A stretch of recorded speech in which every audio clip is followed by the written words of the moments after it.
Welcome to Medicare Monday. My name is Justin White, the CEO and founder of Senior Health Services. Thank you so much for watching today.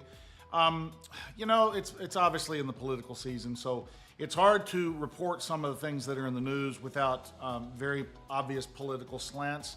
I'm going to go through because the basics of the article I want to go through today are the same regardless of which side of the aisle you sit on. It's actually stuff that's going on. So I want to make sure that you know that. Regardless of which side of the aisle you're on, facts are the same. And frankly, you could blame both sides for any of this stuff that's going on because it's all happening on their watch and they're all up there. Okay, so let's tell you, this is a site called Just the News. And I want to go down here. This is something I saw this morning. Biden spent billions to delay Medicare premium spike to pretend here's saying to protect the Harris campaign before the election. I'll let you decide whether you believe that that is true or not. So I want to go down here. All right, Democrats were confronted earlier this year with a terrifying reality: a cap on out-of-pocket costs for patients to limit Medicare drug spending passed as part of Biden's signature Inflation Reduction Act.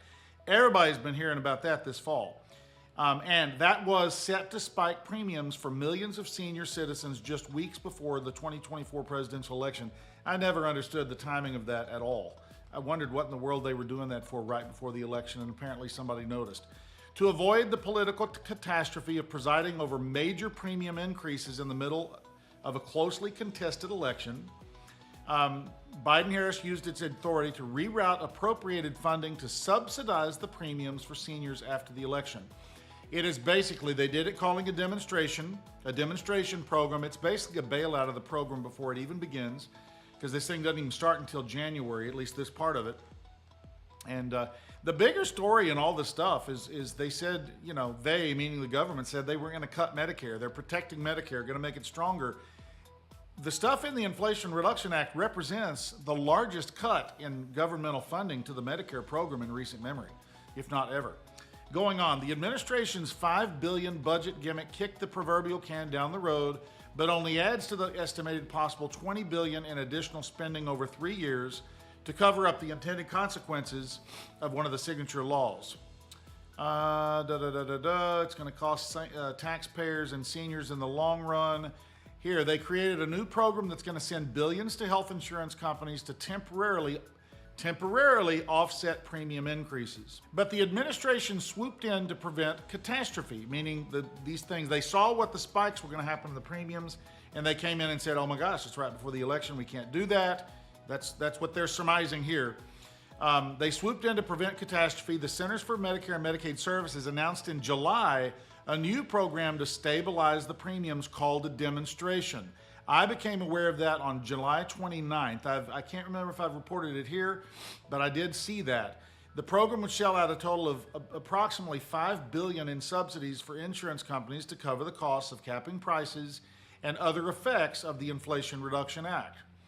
Before the subsidies, the price cap plan was already set to balloon federal spending after the Congressional Budget Office found that the Inflation Reduction Act's financial impacts were underestimated. Okay, CBO expects the additional plan costs reflected in those bids will result in an increase in federal spending of 10 to 20 billion in the calendar year 2025 compared with earlier projections. So anyway, it's obviously it's the back and forth stuff. Harris passed the tie-breaking vote, and there's good stuff in that. In the changes, they basically rewrote Part D, which is the drug part. The changes in there are fine. I mean, they're going to cap costs. They're going to make it easier for seniors on really expensive meds to do better and to be in better shape.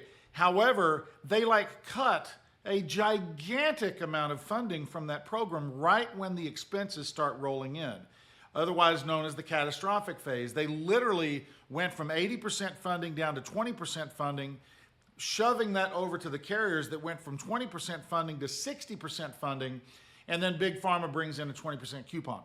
So bottom line is, that's shenanigans. It's going on in our government, regardless of which party that you're with, it should not be going on. And we're going to talk about it either way. If you can somehow pull the political overtones out of it and just look at what the information is so that you can see what's going to happen. Remember, those are temporary things. And it happened in the standalone plans. That demonstration is for the standalone drug plans, not Medicare Advantage. And those of you that are watching this know that, because there's thousands in this area that are being cut from plans and Medicare Advantage. They've seen copays and coinsurance go up. They've seen, benefits gutted.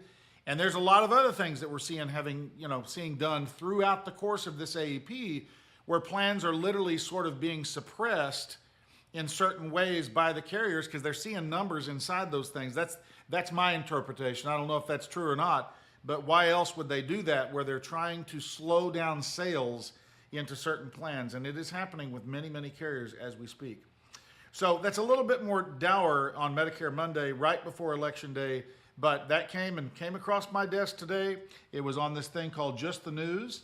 It was released on yesterday, and it was written by a gentleman called Stephen Richards, in case you'd like to look at it yourself and go through the parts that I kind of glossed over. Okay, folks, I'm Justin White, CEO of Senior Health Services. Thank you so much for watching, and have a safe and rest of your day and a great week. Bye.